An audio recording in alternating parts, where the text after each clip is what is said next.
आज की वीडियो में हम आपके लिए लेकर आए हैं गौतम बुद्ध की एक अद्भुत कहानी, जिसे सुनने के बाद आपको कुछ अच्छी आदतें सीखने को मिलेगी जो कि हमारे जीवन में बहुत ही महत्वपूर्ण है। तो चलिए बिना समय को बर्बाद किए इस कहानी को शुरू करते हैं। गौतम बुद्ध ने कहा था कि एक भयंकर जंगली जानवर की तुलना में एक धोखेबाज और दुष्ट दोस्त से अधिक डरने योग्य है, क्योंकि जानवर केवल आपके शरीर को ही हानि पहुंचाता है, लेकिन एक कपटी और धोखेबाज दोस्त आपकी बुद्धि को हानि पहुंचाता है।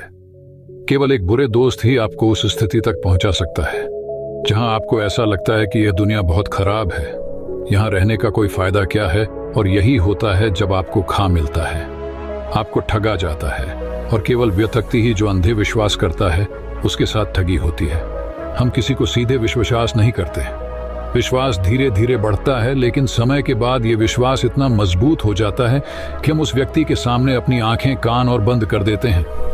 और फिर ऐसी स्थिति में होता है कि हमारे सबसे विश्वास योग्य व्यक्ति हमें सबसे ज्यादा धोखा देता है। हम दुनिया में विश्वास खो दें और हम सभी को संदेह के साथ देखना शुरू कर देते हैं। वास्तविकता में यह दुनिया धोखे पर चल रही है। हम किसी ना किसी को धोखा देते हैं, कहीं ना कहीं या कभी ना कभी अपने जीवन में, और दूसरे लोग भी हमें धोखा देते हैं। दूसरों द्वारा धोखा देना समझना संभव है, लेकिन हमने वर्षों से खुद को ही धोखा दिया है। हम अपने आप को ऐसी बातों को मनाते हैं ताकि हमें सच्चाई का सामना ना करना पड़े, और हम अपने छोटे से दुनिया में खो जाते हैं। धोखा या विश्वासघात एक दो धारी तलवार की तरह होता है। हमें ऐसा लगता है कि हम दूसरे व्यक्ति को धोखा देकर उसे बेवकूफ बना रहे हैं, लेकिन यह कपटी तलवार हमारे सामने खरा व्यक्ति का गला उतना ही काटती है जितना कि यह हमारे गले को भविष्य में काटती है। आज की बौद्ध गति से आप यह जानेंगे कि हम धोखे और विश्वासघात से खुद को कैसे सुरक्षित रखें। और इस वीडियो के अंत में हम 10 ऐसे संकेत के बारे में सीखेंगे जो एक ठग और झूठा में पाए जाते हैं। एक जवान लड़का बहुत विरोधित हालत में था और वह तबक के जरिए स्वयं हत्या करने की सोच रहा था।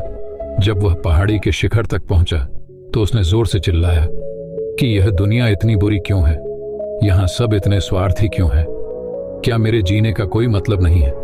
उसी पहाड़ी के शिखर पर एक बौद्ध सन्यासी ध्यान में लीन था। उस जवान लड़के की उच्च आवाज सुनकर उसने संचय के साथ उठ गया। उसे एकदम समझ में आया कि यह जवान लड़का यहाँ स्वयं हत्या करने आया है। जब वह जवान लड़का पहाड़ी से कूदने ही वाला था, तभी बौद्ध सन्यासी ने उसका हाथ पकड़ा और बौद्ध सन्यासी ने उसे पीछे खींचा और कहा, क्या हुआ, क्या आगे का रास्ता खत्म हो गया है? जवान लड़का ने कहा, कौन सा रास्ता, यहाँ कोई रास्ता नहीं है, मैं यहाँ से कूदकर स्वयं हत्या करने जा रहा हूँ। बौद्ध सन्यासी ने कहा, हर किसी को एक ना एक दिन मरना होता है, लेकिन तुम इतनी जल्दी में क्यों हो? जवान लड़के ने कहा, क्योंकि यह दुनिया जीने के लायक नहीं है, यहाँ सभी स्वार्थी और धोखेबाज है। मैंने जिस पर भरोसा किया वह सभी ने मुझे धोखा दिया। मेरा अपना भाई ने मुझे धोखा दिया, मेरा दोस्त मुझसे धोखा दिया, लेकिन आज यह सब बहुत ज्यादा हो गया है। मेरी पत्नी भी मुझसे धोखा दिया, उसने एक अमीर व्यापारी के साथ फरार हो गई। इतने धोखे मिलने के बाद अब मुझे इस दुनिया में जी का कोई मतलब नहीं है। एक स्वार्थ दुनिया में किसी पर भी भरोसा नहीं किया जा सकता, इसलिए मैं स्वयं हत्या करने जा रहा हूँ। बौद्ध सन्यासी ने कहा, क्या तुम स्वार्थी नहीं हो? क्या तुम पर भरोसा किया जा सकता है? व्यक्ति ने कहा, मैंने किसी को धोखा नहीं दिया है, किसी से विश्वासघात नहीं किया है। अगर चाहो तो मेरे टीवी जाकर पूछ सकते हो। लोग मेरा फायदा उठाते रहते हैं, लेकिन अब तक मैंने किसी साथ बुरा नहीं किया है। बौद्ध सन्यासी ने कहा, मुझे तुम पर भरोसा नहीं होगा, तुम्हें मुझे यह साबित करना होगा कि तुम स्वार्थी व्यक्ति नहीं हो। व्यक्ति ने पूछा, इसे साबित करने के लिए मुझे क्या करना होगा? सन्यासी ने उत्तर दिया, तुम्हें अगले 1 साल तक मेरे आश्रम में मेरे साथ रहना होगा, फिर यह मुझे पता चलेगा कि तुम ईमानदार व्यक्ति हो या तुम भी दूसरों की तरह स्वार्थी और कपटी हो। व्यक्ति ने कहा, ठीक है, मैं आपके आश्रम में 1 साल तक रहकर खुद को साबित करूंगा। तभी बौद्ध सन्यासी ने उस जवान लड़के को अपने साथ अपने आश्रम में ले गया और उसे अपना शिष्य बनाया। अगली सुबह बौद्ध सन्यासी ने उस नए शिष्य को अपने पास बुलाया और कहा, मुझे तुम पर अभी भी भरोसा नहीं है, लेकिन तुम जाओ और भिक्षा मांगो, तब तक मैं तुम्हारे अन्य गुरु भाइयों को सिखाऊंगा। नए शिष्य ने गुरु को नमस्कार किया और भिक्षा मांगने के लिए जाने चला गया। उसने आज तक भिक्षा नहीं मांगी थी, इसीलिए उसे भिक्षा मांगने में बहुत परेशानी हो रही थी। भिक्षा के लिए उसके मुंह से शब्द नहीं निकल रहे थे। उसका अहंकार उसे रोक रहा था। उसके अंदर उसका घमंड उठ रहा था। मास्टर को गलत साबित करने के लिए उसने भिक्षा मांगी और उस भिक्षा को लेकर वह गुरु के पास लौट आया। उसके हाथ में भिक्षा देखकर गुरु ने कहा कि तुम कम से कम किसी हृदय तक भरोसेमंद तो हो। मैंने सोचा था कि तुम भिक्षा मांगने में सक्षम नहीं होगे, लेकिन तुमने मुझे गलत साबित किया। मेरे साथ तुम मेरे गुंबद पर चलो। गुरु ने कहा, मुझे वहां तुम्हें कुछ दिखाना है। गुरु ने उस शिष्य को छतरी में ले गया। छतरी के ऊपर एक मटका लटक रहा था। गुरु ने मटके की ओर इशारा करके कहा, क्या तुम उस मटके को देख रहे हो? इसमें जहर है और यह जहर ऐसा भी है, अगर किसी को दिया जाए तो व्यक्ति बहुत ही आसानी से मर सकता है और कोई भी नहीं जानेगा कि वह कैसे मरा। जवान शिष्य ने कहा, लेकिन गुरुदेव आप मुझसे यह सब क्यों बता रहे हैं? सन्यासी ने कहा, मैं तुम्हें बस चेतावनी दे रहा हूं कि कभी ताजगी से इसे ना खाना। कुछ दिनों बाद गुरु अपने शिष्यों के साथ एक जंगल से गुजर रहे थे कि अचानक कुछ जंगली लुटेरे ने उन पर हमला कर दिया। सभी शिष्य अपनी जान बचाने के लिए इधर उधर भागने लगे, लेकिन अधिक उम्र के कारण गुरु भागने में सक्षम नहीं थे। इसे उस जवान शिष्य ने महसूस किया और उसने बहादुरी दिखाई और उसे उस लुटेरों से बचाकर उसे आश्रम ले आया। आश्रम पहुंचते ही गुरु ने सभी के सामने उस शिष्य की प्रशंसा की और कहा, मेरे नए शिष्य तुम सभी से बेहतर है, जिसने मेरी जान को जोखिमों से बचाई और मुझे यहाँ सुरक्षित लाया। आज के बाद मुझे उस पर विश्वास है। उस दिन के बाद हर सुबह जब भी गुरु उस शिष्य से मिलते वह उसे एक बात कहते, मुझे तुम पर पूरा विश्वास है। धीरे धीरे गुरु का उस शिष्य पर विश्वास बह रहा और यह इतना बढ़ गया कि एक दिन गुरु ने शिष्य को अपने पास बुलाया और कहा, मेरे पास कोई पुत्र नहीं है, लेकिन तुम मेरे बेटे की तरह हो।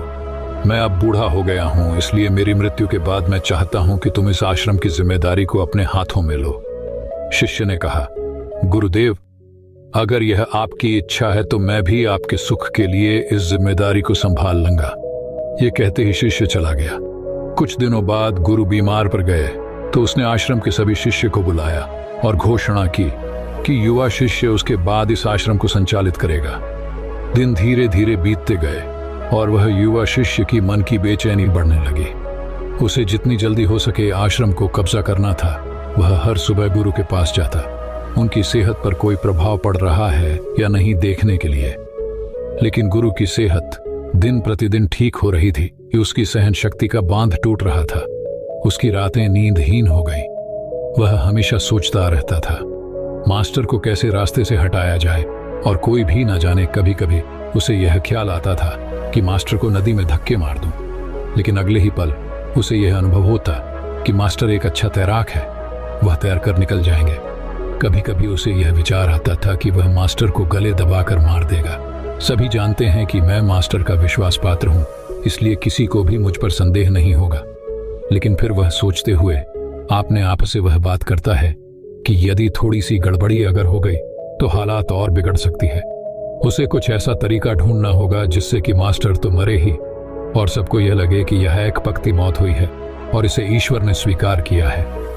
एक दिन वह युवा शिष्य मास्टर के कुटिया में मास्टर के पास बैठा था। तभी उसकी नजर ऊपर लटकती हुई उस मटके पर पड़ी। उसे याद आया कि मास्टर ने कहा था कि इसमें जहर है और वह जहर ऐसा है कि अगर किसी व्यक्ति को दिया जाए तो व्यक्ति बहुत आसानी से मर सकता है और किसी को भी पता नहीं चलेगा कि वह कैसे मरा।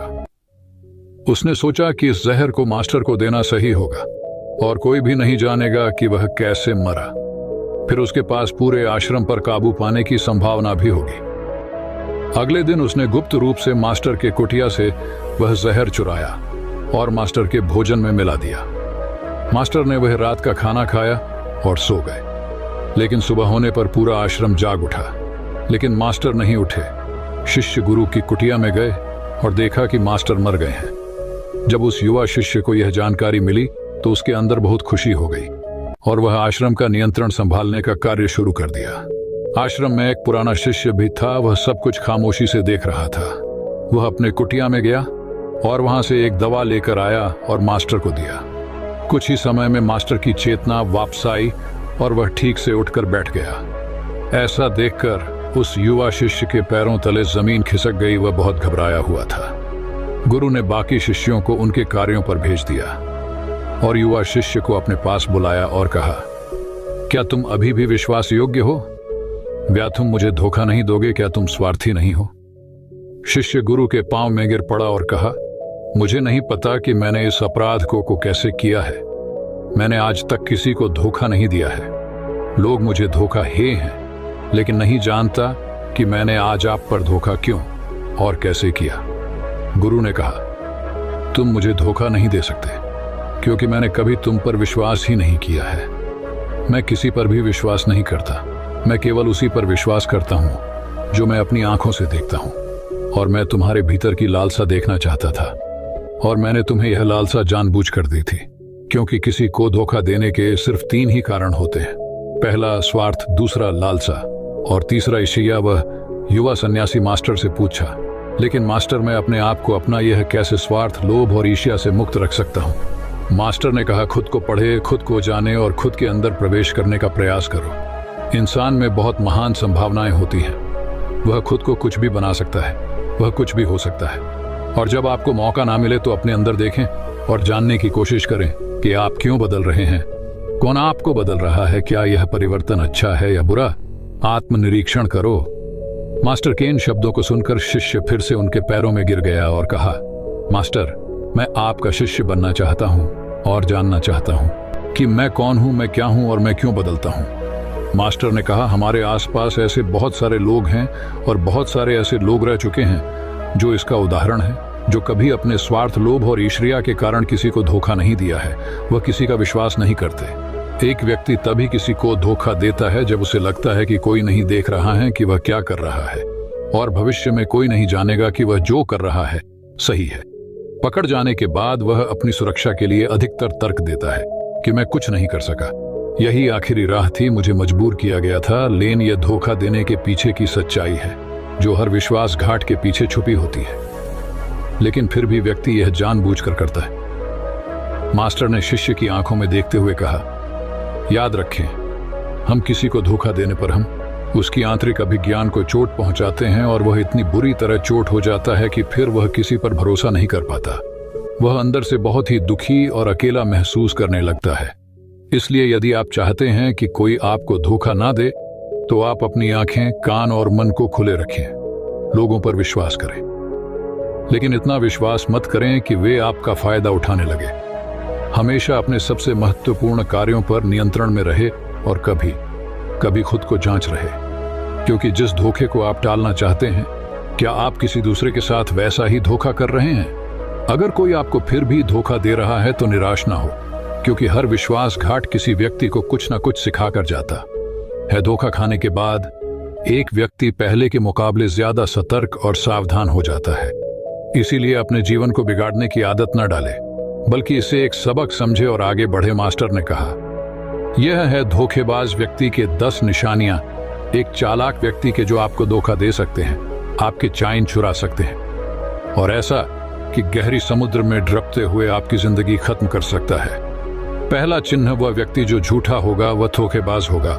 वह सब कुछ आपसे छुपाए, आप उसके बारे में दूसरे लोगों से जानेंगे, और जब आप पूछेंगे वह कहेगा कि उसे बताना भूल गया। उसके साथ बहुत समय बिताने के बावजूद आप उसके बारे में ज्यादा नहीं जान पाएंगे।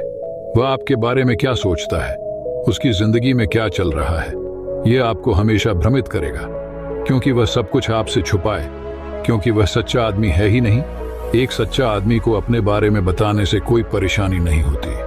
वह आपके साथ लगभग सब कुछ साझा करता है, लेकिन एक धोखेबाज बहुत तख्ता से चलता है। इसलिए हमें इन बातों पर ध्यान देना चाहिए, जिनके साथ हम एक संबंध में हैं, जिनके साथ हम अपनी जिंदगी का विश्वास और प्यार का सौदा करने जा रहे हैं। क्या वह हमारे साथ अपने जीवन की पूरी कहानी साझा करता है या नहीं? क्या वह बातें हमसे छुपाता है? अगर वह छुप पाता है तो वह व्यक्ति एक बड़ा धोखेबाज है। दूसरा चिन्ह, वह व्यक्ति जो धोखेबाज हो या हमारे साथ सच्चा प्यार नहीं है, तो वह हमारी परवाह नहीं करेगा। हम उसकी परवाह कितनी भी करें, हम उसके लिए कुछ भी क्यों ना करें, लेकिन वह हमारी परवाह बिल्कुल भी नहीं करेगा। और यह एक बार ही नहीं दिखेगा, बार बार दिखेगा, लेकिन हम इसे नजरअंदाज करते हैं। यह हमारी गलती है, क्योंकि हमारे मोहित होने के कारण हम अपनी आंखों के सामने सच्चाई को नहीं देख पाते। यह हमारी गलती है। अगर हम थोड़ा सावधानी से ज्यादा देखने की कोशिश करें तो हमें पता चलेगा कि वह हमारी परवाह नहीं करता। तीसरा, चिन्ह। एक धोखेबाज व्यक्ति भी वह झूठा होता है। उसके शब्द उसके आपसी मेल नहीं खाते, उसकी जीभ बदलती रहती है। वह अपने वचनों को नहीं निभाता, लेकिन हम उसकी झूठे में फंस जाते हैं, इसलिए हम उसे पहचान नहीं पाते। चौथा, चिन्ह। एक धोखेबाज व्यक्ति हमारे मुख पर प्रशंसा और सराहना हमारे सामने करेगा, लेकिन वह कभी भी हमारी प्रशंसा नहीं करेगा और हमें सम्मान नहीं करेगा, चाहे हम उसके लिए मर जाए। वह हमें कभी सराहना नहीं करेगा और हमें उतना महत्व नहीं देगा जितना कि हम अपनी जिंदगी में देते हैं, क्योंकि वह हमें एक दिन धोखा देगा। इसलिए यह बेहतर है कि हम सतर्क रहे, पहले ही बहुत धोखा खा चुके हैं। पांचवा चिन्ह। वह कहते क्या है उस पर आपको ध्यान देने की वजह उनके कार्यों पर ध्यान केंद्रित करें। बात करना बहुत आसान है, लेकिन करना बहुत ही मुश्किल होता है और अधिकांश लोग इन बातों पर फंस जाते हैं। इसलिए चाहे वह आपसे कितनी भी बातें करें, आपके साथ कितने वादे करें, जब तक वह उसे दिखाने का प्रदर्शन नहीं करता तब तक उस पर विश्वास न करें। छठा चिन्ह। यह अक्सर प्यार के संबंध में देखा जाता है कि एक धोखेबाज व्यक्ति उस व्यक्ति को कैसे पकड़ता है जो उससे प्यार करता है, जैसे कि उसके सामने हमेशा उपलब्ध होता है। वह कहीं नहीं जा रहा है, वह उसके लिए यहाँ रहेगा। उसे ना तो सम्मान करेगा और ना ही सम्मान देगा, और अगर सम्मान के लिए विनती की जाए तो वह उसे और अधिक अपमानित करेगा। यदि आपको संबंध में किसी से विनती करनी हो तो मुझसे समझो कि उसमें आपके लिए प्यार नहीं है। जो वास्तव में आपसे प्यार करता है वह चाहेगा कि आपके साथ अधिकांश समय बिताए, जिससे आप समय के लिए विनती करें। समझो कि उसमें आपके लिए प्यार नहीं है। सातवां चिन्ह। वह हर चीज के लिए समय निकाल सकता है, लेकिन कभी भी आपके लिए समय नहीं निकालेगा। वह अपने जीवन में आपके लिए कुछ भी नहीं छोड़ेगा, लेकिन आपको कभी नहीं छोड़ेगा। वह तभी आपसे बात करेगा जब उसे मन करेगा, ना कि जब आपको उनकी जरूरत होगी। वह आपको किसी और के साथ बदल सकता है, लेकिन आपके लिए कुछ नहीं बदलेगा, ना तो उनकी आदतें, ना ही उनका स्वभाव और ना ही उनकी सुविधा। आठवां चिन्ह। वह कभी भी आपको आपके प्रति समर्पित और आज्ञाकारी नहीं होगा, जैसा कि हम आपके साथ हमेशा रहेंगे। चाहे जो भी हो हम समर्थन करेंगे, चाहे जैसा भी समय हो। वह सिर्फ अपनी शर्तों पर ही आपके साथ साथ रहेगा। जब उसे आराम और अच्छा लगेगा तभी वह आपके साथ रहेगा, और अगर उसे थोड़ा भी चोट लगे तो वह चला जाएगा, क्योंकि वह कभी भी अपनी सुविधा के लिए, अपनी सीमा के बाहर कुछ भी करने के लिए नहीं आएगा। नौवां चिन्ह। वह हमेशा आपको चोट पहुंचाएगा, कभी जानबूझकर और कभी बिना जाने कि वह आपको कितना चोट पहुंचा रहा है, और आपका हृदय लगातार दुखे। आप उस व्यक्ति के साथ खुश रहेंगे जो वास्तव में आपसे प्यार करता है।